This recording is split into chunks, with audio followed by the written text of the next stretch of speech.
6월 12일 목요일 정경의 클래식 2부 출발합니다. 매주 목요일에 만나는 클래식 살롱에서는 전문가와 나누는 클래식 담소를 통해서 클래식 음악이 주는 감동과 진심을 알아봅니다. 오늘 함께할 전문가는 북코스에서 펴낸도서 피아니스트를 위하여 저자이신 피아니스트 김주영 선생님 출연해 주셨습니다. 안녕하십니까 선생님? 네, 안녕하세요. 한 주 동안 어떻게 지내셨습니까? 네, 잘 지냈습니다. 네, 공연도 많이 가시죠? 네, 많이 가죠. 최근에 보셨던 클래식 공연 중에 좋았다 하는 공연 하나 추천해 주시죠. 정말 많아서 제가 추천을 해드릴 수가 없을 정도인데요. 네. 올해는 또 제가 여러 번 말씀을 드린 대로 피아노 콩쿠르가 굉장히 네. 국내적으로 많습니다. 네. 그래가지고 새롭게 스타가 또 탄생하는 그런 계절이기도 하잖아요. 그리고 또 지금 막 또 콩쿠르 시즌이기도 하고 그래서 국제 콩쿠르에서 나오는 그런 스타들의 음악회 앞으로도 계속 이어질 것 같아서요. 뭐 우리 피아니스트들 중에서는 뭐 조성진, 임윤찬 피아니스트가 지금 굉장히 인기인데 또 그들의 인기를 받아서 계속해서 또 스타들이 탄생할 거로 기대를 합니다. 저는 뭐 피아니스트 입장에서 또 피아노 음악회 뭐 좋지만 또 다른 음악회들도 계속해서 새로운 무대가 만들어지고 새로운 컨셉이 있을 거니까요. 기대하셔도 좋을 것 같습니다. 선생님, 저는 그런 생각도 들어요. 그 피아노는 경쟁률이 워낙 세지 않습니까? 네. 다른 악기들에 비해서 가장 많은 사람이 하잖아요. 좀 억울하진 않나요? 뭐 글쎄요. 억울하다고 생각할 거는 없는 것 같고 네. 예를 들어서 그 각자의 그 개성이라든지 각자의 음악 세계관이라고 하는 것은 사람 한 사람 그 생김이 다르듯이 모두 다른 음악이 있는 거잖아요. 네. 그래서 저도 그렇게 느낄 때가 있어요. 같은 피아노에서 뭐 비슷한 레퍼토리를 어떻게 생각하면 연주한다고 할 수 있는데 이게 때로는 그 뻔한 거 아닌가? 때로는 또 지겨워질 수 있는 거 아닌가? 이런 생각을 할 때도 있는데 그럼에도 불구하고 또 새로운 연주자들 또 지금 뭐 새로운 무대 콩쿨 말씀드렸습니다마는 그런 무대를 보면 볼 때마다 또 새롭구나. 또 이런 것도 있구나. 계속해서 배우게 돼서 참 음악 공부가 끝이 없는 것 같다. 그런 생각을 새삼 하게 됩니다. 작곡가는 참 행복할 것 같아요. 자신이 작곡한 곡이 이렇게 콩쿠르나 음악회를 통해서 계속 새롭게 재창조되지 않습니까? 그리고 최근에는 이 콩쿠르들에서 신작들을 연주하는 어허. 그런 그 카테고리가 생겼어요. 정말 좋네요. 예. 그래서 콩쿠르를 위해서 만들어진 곡들을 뭐 며칠 만에 혹은 한 달 만에 연습해서 이야. 무대에 올려라. 이제 그거를 이제 과제로 내는 콩쿠르들도 많아졌습니다. 그런 선생님, 그런 콩쿠르에는 그런 신작이기 때문에 네. 이 작곡가가 객석에서 바라보고 있을 수도 있겠네요. 맞아요. 예. 그런 경우도 있고 작곡가가 뭐 직접 점수를 매기는 경우는 별로 없겠습니다만은 네, 더 재밌죠. 네. 얼마나 부담됩니까? 연주자 입장에선 그 곡을 작곡한 사람이 눈앞에 있는 상태에서 연주를 한다. 이야, 네. 정말 참 흥미롭습니다. 자, 김주영의 피아니스트 대 피아니스트. 오늘 만나게 될 두 명의 피아니스트는 또 여성분들 아닙니까? 네, 그렇습니다. 러시아의 타티아나 니콜라에바 그리고 스페인의 피아니스트 알리시아 델 라로차 두 분이 주인공입니다. 러시아와 스페인의 피아니스트라. 이 나라만 생각해도 좀 다른 색깔을 가진 나라지 않습니까? 그렇죠. 오늘 두 피아니스트 역시 좀 많은 차이가 있을 것 같은데요. 그렇습니다. 이 민족이 다르고 나라가 다르고 지역이 다른 만큼 네. 음악성이나 해석, 레퍼토리 면에서 많은 차이가 나고요. 각자 그 나라의 어떤 그런 특성을 대변한다고 볼 수도 있지만 또 그 지역의 어떤 그 지역색이나 민족의 특성 같은 것들을 벗어나서 그야말로 레퍼토리가 굉장히 폭이 넓었던 두 분이기 때문에 지금까지도 오래 살아남는 분들이 아닌가 그렇게 생각합니다. 그 레파토아는 어떤가요? 두 분이 좀 겹치나요? 겹치는 부분도 있고요. 네. 살짝 겹치는 부분이 있는데 제가 사실은 이따가 비교 감상을 들려드리겠습니다만은 이거 진짜 찾느라고 굉장히 고생했습니다. 두 그렇습니까? 분이 같은 곡을 연주하는 그게 별로 없어서 어허. 네, 이따가 잠시 더 말씀드리도록 하고요. 네. 알리시아 델 라로차의 스페인 피아니스트 먼저 소개를 해드릴까 합니다. 네. 스페인 중에서도 카탈루니아 출신이고요. 카탈루니아 태생의 그 예술가들이 굉장히 많잖아요. 뭐 카잘스도 있고 피카소도 있고, 네, 그 지역의 어떤 그런 예술적인 자부심, 음악성 같은 것들을 겸비한 인물이 이 알리시아 델 라로차였고요. 러시아의 타티아나 니콜라에바는 러시아 사람이지만 바흐 연주의 대가로 지금까지 오호. 알려져 있고요. 네. 또 그 외에도 여러 그 레퍼토리가 많았습니다만 특별히 또 동시대의 작곡가였던 20세기 작곡가죠. 드미트리 쇼스타코비치와 동시대를 살면서 구소련 시절에 연주자로서의 우여곡절을 다 겪으면서 이렇게 그 시련을 헤쳐온 그런 피아니스트였습니다. 그렇군요. 그 라로차는 청소년기 스페인 내전도 겪었습니까? 그렇습니다. 어허.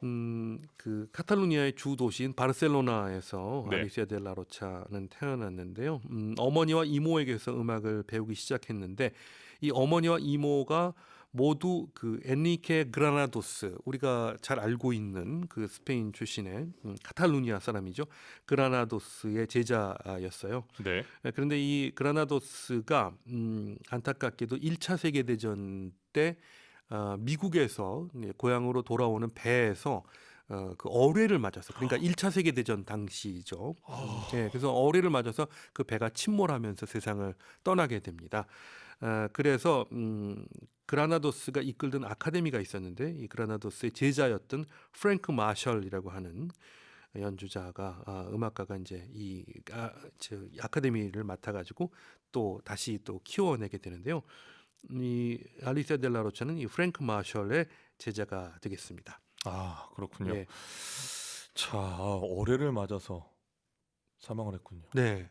그렇게 해서 이 전쟁 중에 어. 희생된 분들이 굉장히 꽤 있는데요.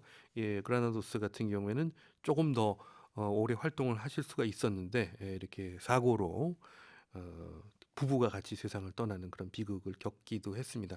아무튼 프랭크 마셜 아카데미에서 알리시아 델 라로차가 공부를 하면서 아주 그 어렸을 때부터 천재 소녀였던 것 같아요.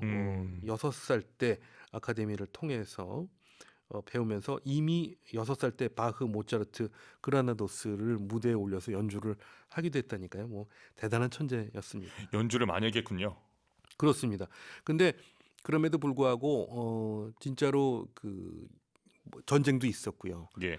또 여러 가지 시련들이 많은 그런 시기에 태어났습니다마는 알리시아 델 라로차는 그런 시기를 굉장히 현명하게, 그 현명한 어른들이 많고 선생님들이 도와주기도 해서 잘 말하자면 피해갈 수 있었던 것 같아요.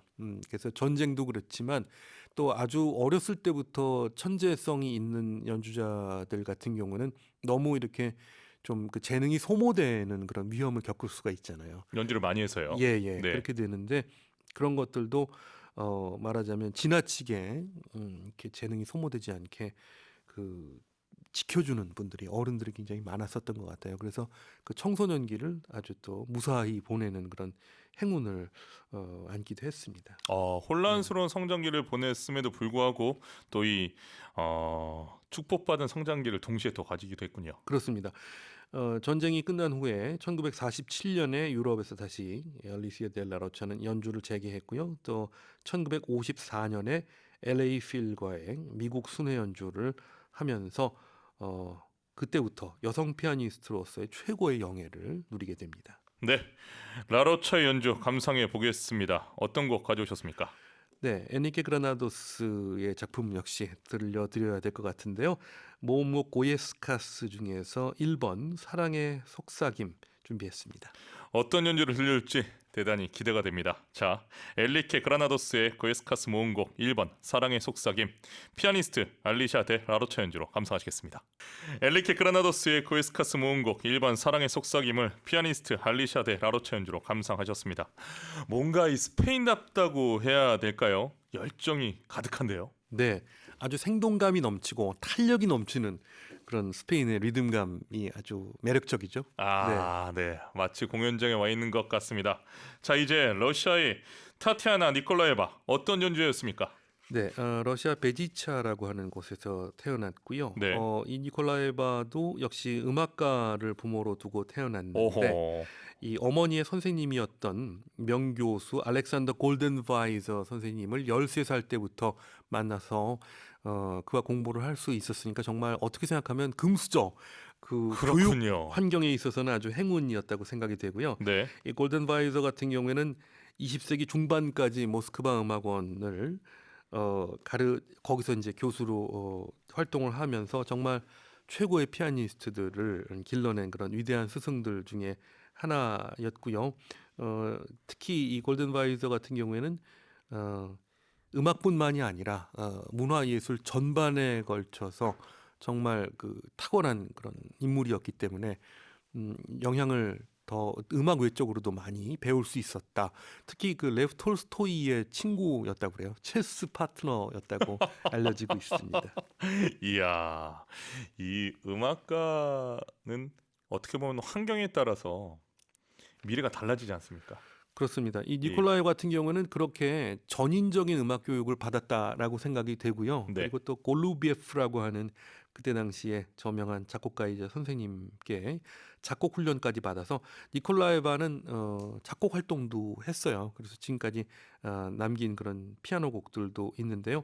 아무튼 그런 그 교육이 어떻게 생각하면 직간접적으로 바흐에 대한 애정을 아주 어렸을 때부터 생기게 만들어서 특히 바흐 같은 경우에는 다성부 음악을 어떻게 연주하느냐 하는 것이 어떻게 생각하면 기악 연주자에게는 피아니스트에게는 그게 관건인데 다성부 음악 한꺼번에 멜로디를 여러 개 연주하는 게 참 어렵잖아요. 예. 예, 그리고 또 어떻게 생각하면 누구는 그렇게 얘기를 해요. 뛰어난 두뇌뿐만이 아니라 두뇌 구조 자체가 좀 특별해야 된다 이런 얘기들을 하는데 저는 사실은 이 니콜라에바 선생님은 저의 지도 교수는 아니었지만 이제 제가 여러 번 만나뵐 기회가 있었는데 굉장히 겸손하게 말씀을 하셨지만은 그래도 나는 이 폴리포니 다성부 음악을 말하자면 그 연주하는 능력은 약간은 타고난 것 같다 이런 얘기를 조심스럽게 해주기도 하셨습니다.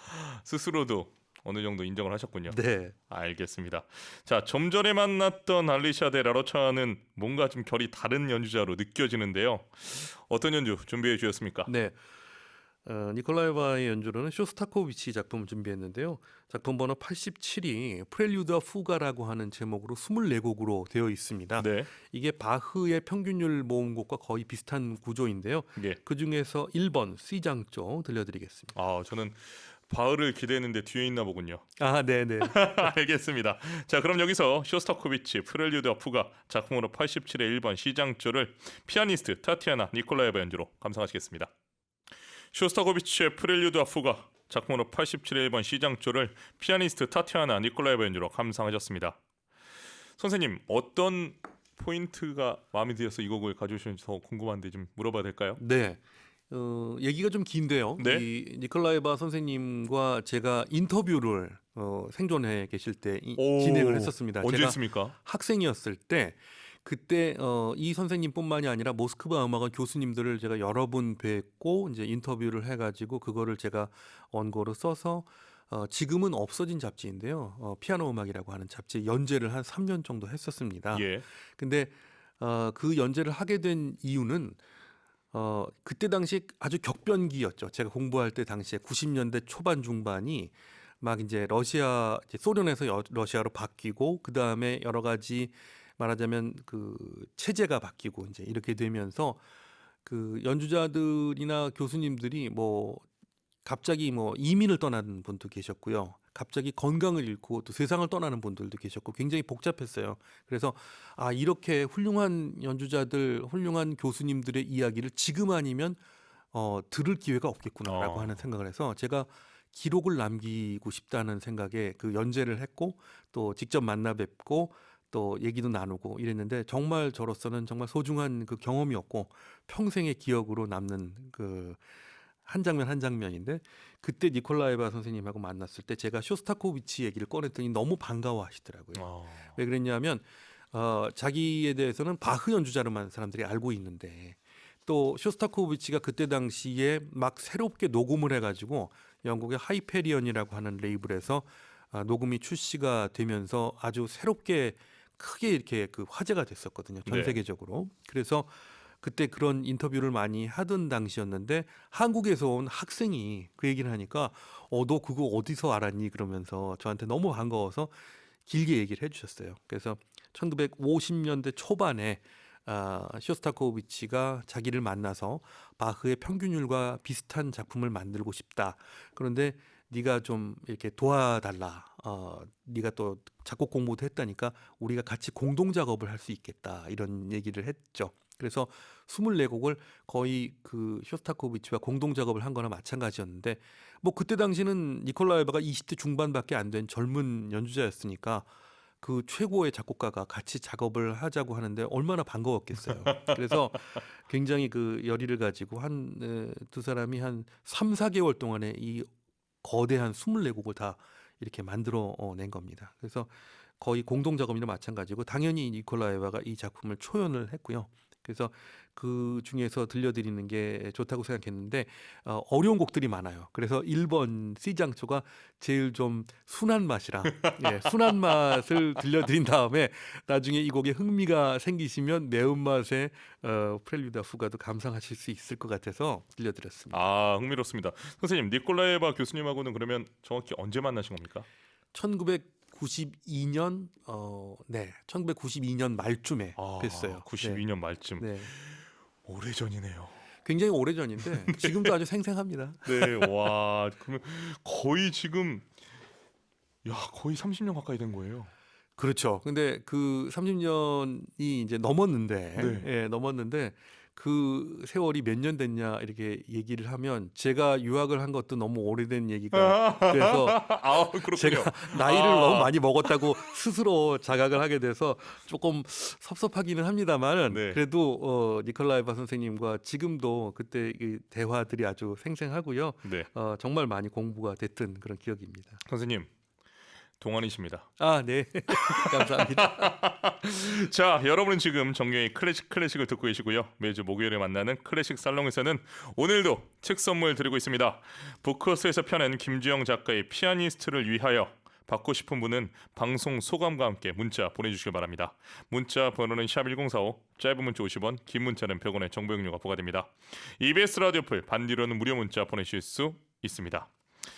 자, 위대한 작곡가 같이 공동 작업을 한다라는 건 네. 정말 가슴 떨리는 일이 아닐까 싶고 지금 이야기를 잠깐 들어도 저도 막 설레는데요. 자, 또 이번에도 비교 감상 시간을 가져보려고 합니다. 어떤 곡입니까? 네. 바흐의 작품을 비교 감상하려고 하는데요. 드디어 바흐가 나왔군요. 네. 그런데 사실 이 두 분 모두 독일인이 아니잖아요. 그렇기 때문에 어떻게 생각하면 동일선상에서 흥미롭게 비교할 수 있지 않을까 이렇게도 생각을 하게 되는데요. 바흐의 이탈리아 협주곡 F장조 바흐 작품 번호 971 중에서 1악장 알레그로를 두 분의 연주로 비교해서 감상하겠습니다. 네, 선생님 감상하기 전에 또 개인적으로 궁금한 게 있는데 네. 독일 피아니스트들은 이렇게 바흐 전문가로 본인의 이 나라가 아닌 다른 나라 연주자가 인정받는 거에 대해서 괜찮아하나요?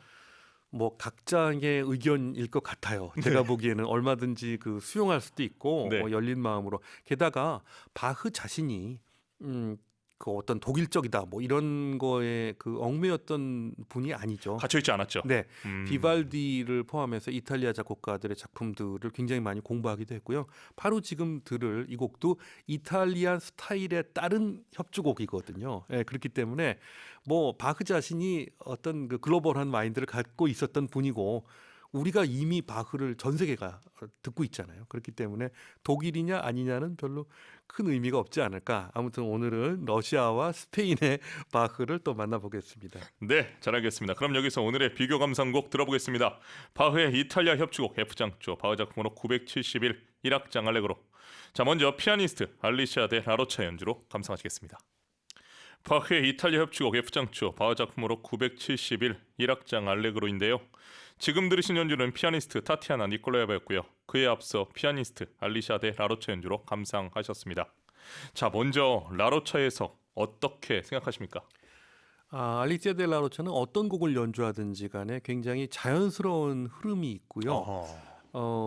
예쁘고 화사하다 그 이상의 어떤 설득력을 갖고 있는 그런 피아노 소리가 있기 때문에 그런 면에 있어서는 자연스러운 노래의 흐름, 멜로디 흐름 이런 것들이 또 이 곡 자체가 좀 멜로디가 굉장히 중요하게 그 여겨지는 그런 작품이기 때문에 그런 해석이 잘 나타난 것 같고 니콜라예바 같은 경우에는 비슷하지만 조금 더 뭐라고 할까요? 그 원숙하다고 할까요? 원숙함이요? 중후함 이런 것들이 있는데 그 니콜라에바 선생님 같은 경우에는 평생 바흐를 또 그야말로 집중적으로 연구해온 스페셜리스트답게 그 권위 그리고 당당함 이런 것들이 아무리 짧은 곡을 연주해도 이렇게 느껴지는 것 같습니다.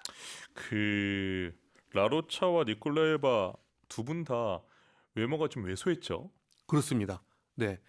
어, 굉장히 그 체구가 작았고요. 예. 예, 그리고 체구가 작으면 사실 피아니스트는 키가 너무 크거나 너무 작거나 하지 않으면 사실 신장은 그렇게 큰 문제가 되지 않는데 오히려 뭐 손의 크기라든가 손가락의 모양 혹은 팔 길이 이런 거는 좀 중요합니다. 그렇기 때문에 아무래도 좀 체구가 작은 연주자들 같은 경우에는 고민들도 좀 있었을 것 같은데 두 분 다 그야말로 전혀 뭐 작은 체구의 여성이라고 하는 것이 느껴지지 않을 정도의 아주 당당한 타건 그리고 또 호쾌함이 필요할 때는 정말 아주 남자보다도 더 강한 타건 같은 것들도 구사했었던 그런 훌륭한 피아니스트였죠. 니콜라에바는 직접 바흐 연주도 굉장히 탁월했지만 가르칠 때도 네. 참 인상적인 교수법이 있었다고 들었는데 소개 좀 해주시죠. 바흐에 있어서는 그 뭐 이렇게 얘기했어요. 순수한 형태와 내용을 지닌 면에 있어서 바흐가 제가 만난 음악 가운데서 최고였다. 그리고 또 자기 스승님 골든바이저를 포함해서 여러 스승님들께 감사하고 싶은데 바흐의 음악을 잘 연주하도록 가르친 것이 아니라 잘 사랑하도록 가르쳤다. 예, 그 굉장히 중요합니다. 와. 사실은 우리 그 처음에 피아노를 배울 때 바흐 인벤션이라고 해가지고 예. 이제 그 꼬마들이 이제 피아노 학원에서 선생님들이 내주면은 이제 악보를 읽어가지고 와서 선생님들하고 이제 레슨을 하면서 공부를 하잖아요. 근데 저도 아기 때 그런 기억이 나는데 바흐 이 악보만 보면은 답답해졌었어요. 이거는 좀 이 시간은 좀 빨리 지나갔으면 재미없는 거 막 이런 게 있었거든요. 아기 네. 때도. 근데 그렇기 때문에 뭐 외워야 되고 외우기도 힘들고 또 뭐 음악적으로도 힘들고 딱딱하고 이런 그 선입견이 학생에게 주어지지 않는 게 되게 중요하거든요. 그런데 그 부분에 있어서 니콜라이바 선생님이 얘기를 해주신 거예요. 자기는 어렸을 때 자기의 스승님들이 그런 것들을 느끼지 않게 가르쳐 주셔서 너무 감사한 마음이다. 이게 이제 핵심인 것 같습니다. 오늘 또 좋은 이야기 들었습니다. 잘 연주하도록이 아니라 잘 사랑하도록. 네. 저도 그렇게 학생들에게 바흐를 가르쳐 주고 싶은데 이게 쉽지 않습니다. 워낙 어렵기 때문에. 네. 저도 좀 반성이 되는데요. 우리 학생들한테 너무 다그친 것 같습니다. 자, 바흐 사랑이 진하게 느껴졌습니다. 이번에는 알리샤 데 라로차 연주를 한 곡 더 듣고 싶은데요. 어떤 곡 가져오셨습니까? 네, 이번에는 그 라로차와 같은 고향인 카탈로니아의 20세기 작곡가죠. 페데리코 몬푸의 작품을 소개하려고 가지고 왔습니다. 예. 몬푸는 그 굉장히 독특한 그 음악 세계가 있었고 특히 피아노 작품이 많은데 피아노 작품에서 종소리가 느껴져요. 근데 이 어떻게 생각하면 피아노하고 종소리하고 좀 이렇게 울림 같은 게 연관이 될 수도 있겠지만 특별히 몬포 같은 경우에는 어렸을 때 집에서 그 종을 만드는 공장을 했었는데 어렸을 때부터 그러니까 종소리를 귀에 말하자면 간직하고 있었던 거죠. 그래서 평생을 피아노 작품을 쓸 때 그 종소리와 연관된 그런 음향을 만들어 냈었던 것 같은데요. 이 몬포는 정말 개성적인 그 음악 세계를 갖고 있는데 모르시는 분들은 오늘 직접 이제 새로 만나시면은 깜짝 놀라실 것 같아요. 제가 아주 강추하는 작곡가입니다. 자, 김주영 선생님이 강추하는 작곡가 얼른 만나보고 싶습니다. 자, 특히 또 이 곡은 음반도 많지 않아서 듣기 어려운 작품인데요. 오늘 덕분에 감상할 수 있게 됐습니다. 네. 페데리코 몬포우의 노래와 춤 6번, 7번, 8번을 피아니스트 알리샤 데 라로차 연주로 감상하시겠습니다. 페데리코 몬포우의 노래와 춤 6번, 7번, 8번을 피아니스트 알리샤 데 라로차 연주로 감상하셨습니다. 자, 이 곡의 어떤 점 높이 평가하십니까? 네. 무엇보다도 참 아름답고요. 또 그 어떤 연주자가 연주하든지 간에 그 공감을 할 수가 있는 것이 카탈루니아 민요를 배경으로 한 그런 노랫가락이 굉장히 많이 들어 있어요. 네. 근데 이 민속 음악이라고 하는 것은 어느 나라나 만국 공통으로 이렇게 우리가 그 와닿는 그런 부분들이 있잖아요. 자연스러운 노래, 그리고 그 안에 들어 있는 사람들의 마음, 이런 것들이 감성으로 잘 와닿는 그런 연주고 음악이었던 것 같습니다. 아, 선생님 덕분에 오늘 귀한 곡 들었습니다. 고맙습니다. 네, 감사합니다. 자, 라로차. 일찍 세상을 떠난 남편한테도 또 감사의 말을 남긴 걸로 알고 있는데 연주 활동 어떻게 진행했나요? 네, 남편도 역시 피아니스트였는데요. 예. 62세라고 하는 젊은 나이에 세상을 어허, 떠났어요. 그래서 네.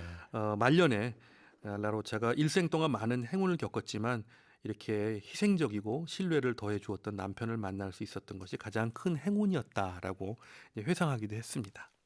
네. 그렇군요. 그럼 니콜라 이반은 어땠습니까? 저하고 좀 연관이 좀 있는데요. 네. 그때 1992년 말에 뵙고 1993년 1월 달에 이제 연주로는 마지막으로 뵙고요. 1993년 10월에 제가 박사과정 때 심사를 들어오셨는데 우와. 네. 근데 그때 저한테 축하한다 말씀을 해주시고 바로 미국 간다고 그러셨거든요. 근데 예. 미국에 가서 그 다음 달에 샌프란시스코에서 연주하시다가 세상을 떠났습니다.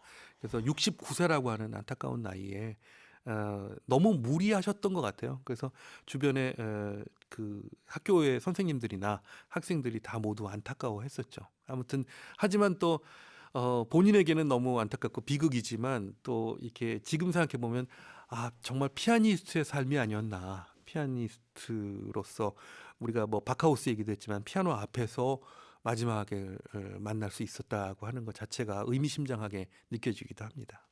그래도 가시기 직전까지 선생님을 만나셨네요. 네네. 그랬기 때문에 또 오래 영원히 기억에 남을 것 같습니다.